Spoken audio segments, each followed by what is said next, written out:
이럴 수가 있나? 아, 이거 그럴싸했는데 이거 다 뉘셀 맞는데? 힌트 좀, 박사님. 힌트는 아까 화면에도 나왔었는데요. 리어카에다가 이제 선 같은 거를 싣고 다니는 게 있었잖아요. 알았다. 그거를 생각하시면 맞출 수 있을 것 같습니다. 지금 형님은 몰라. 이제 알았죠?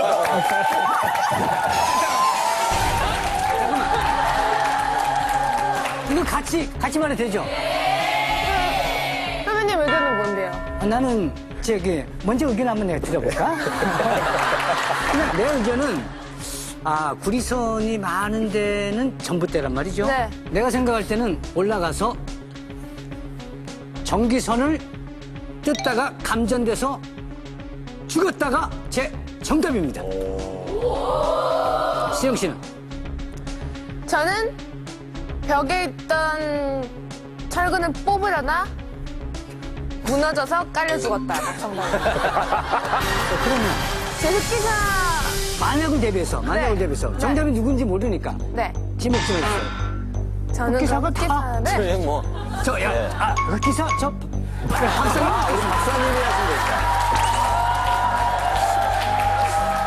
박사님이 정말 남자답게 멋지게 흑기사를 해준다면은 정말 수영 씨가 평생 잊지 못할 것 같은데요. 근데 본인 의지예요, 그냥 본인 의지. 그냥 수영 씨가 그럼 하겠습니다. 예.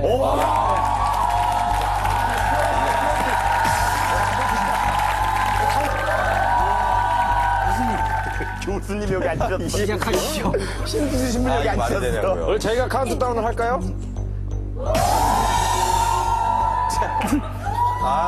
하나, 둘, 셋, 짜잔!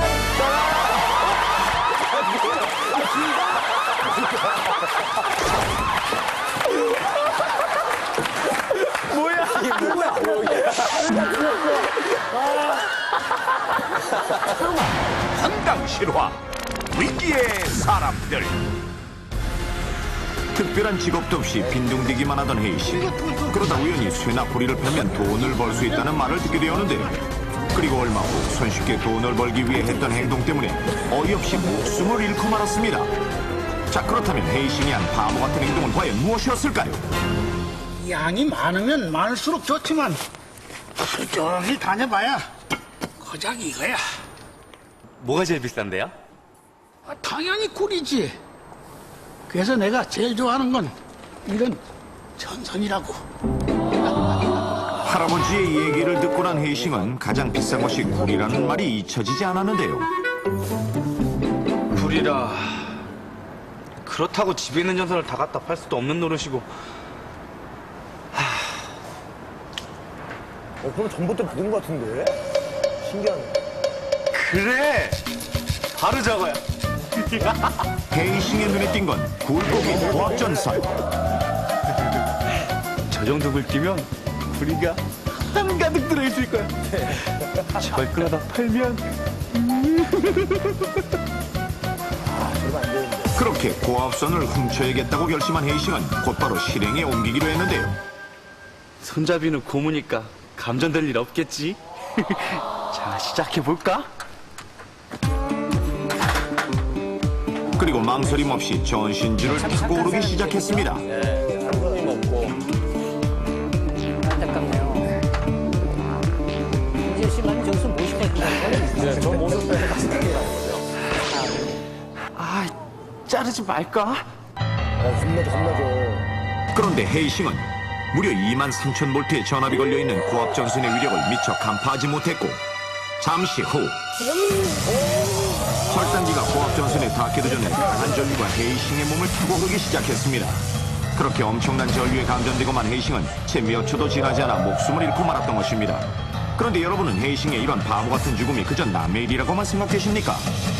길 가던 여성 2명이 감전되는 사고를 당했습니다.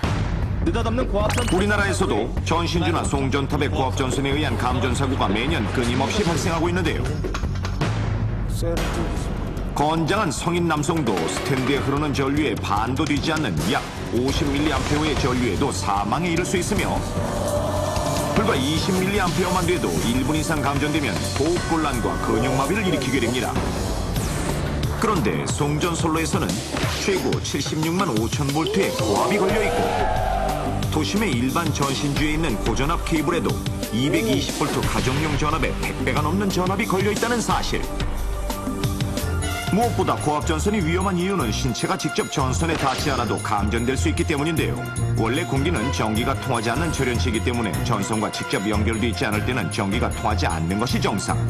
하지만 수십만 볼트에 달하는 낙뢰가 강력한 전압으로 공기의 절연 상태를 파괴해 지상까지 닿는 것처럼 23,000볼트의 강한 전압이 걸려있는 고압 전선도 전선 주변까지 전기가 통하는 일명 섬낙 현상이 일어나는 것입니다.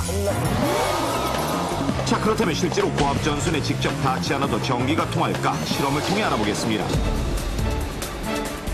이것은 전기가 흐르지 않도록 설정해둔 고전압 케이블. 먼저 낚싯대를 들고 고압 전선 아래를 지나가는 상황을 가정해 마네킹을 세워두었습니다. 현재 낚싯대와 고전압 케이블의 거리는 약 10cm. 이제 고전압 케이블에 실제 고압 전선과 같은 전류를 내보내면 어떻게 될까요? 그리고 그때 낚싯대를 든 사람에게 흐르는 전류의 양을 알아보기 위해 전류기를 설치했습니다.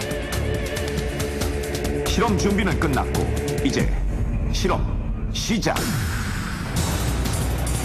고전압 케이블의 전압을 실제 고압 전선과 같은 약 23,000볼트로 높이는데 과연 어떤 일이 벌어질까요? 잠시 후. 떨려. 번쩍이는 강렬한 성광. 그 순간 얼마 걸리지 않았어요. 낚싯대에 흐른 전류의 양은 어린이나 노약자가 사망에 이를 수 있는 20mA까지 치솟습니다. 즉 아무리 피복에 둘러싸여 있어도 강한 고압이 공기까지 뚫고 흐를 수 있다는 사실을 확인할 수 있는데요. 자, 그렇다면 어린이가 알루미늄 야구 방망이를 가지고 고압 전선 아래를 지나가는 상황이라면 어떨까요? 이번에는 낚싯대보다 거리를 더 멀리해 야구 방망이와 고전압 케이블의 거리는 20cm. 그리고 다시 실제 고압 전선과 같은 약 23,000볼트로 전압을 올려보겠습니다. 전선과는 무려 20cm나 떨어져 있는 야구 방망이. 이번에도 과연 전기가 통할까요? 알루미늄 배터리. 마치 번개가 치듯 번쩍이는 성광. 만약 실제 상황이었다면 감전됐다는 건데요. 방망이를 들고 있던 아이에게 끔찍한 사고가 일어났을 것입니다.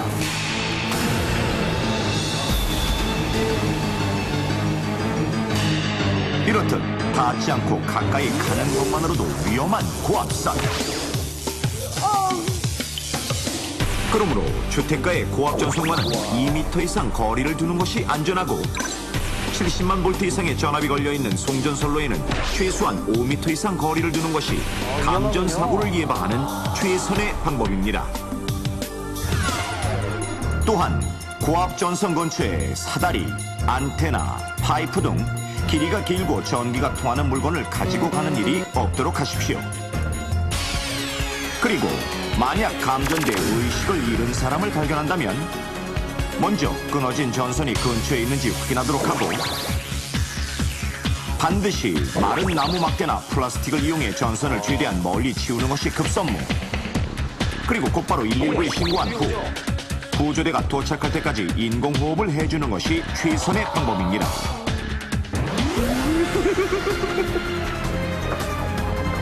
값비싼 구리를 손쉽게 구할 수 있다는 착각에 무모하게도 약 23,000볼트의 전압이 걸려있는 고압선을 자르려고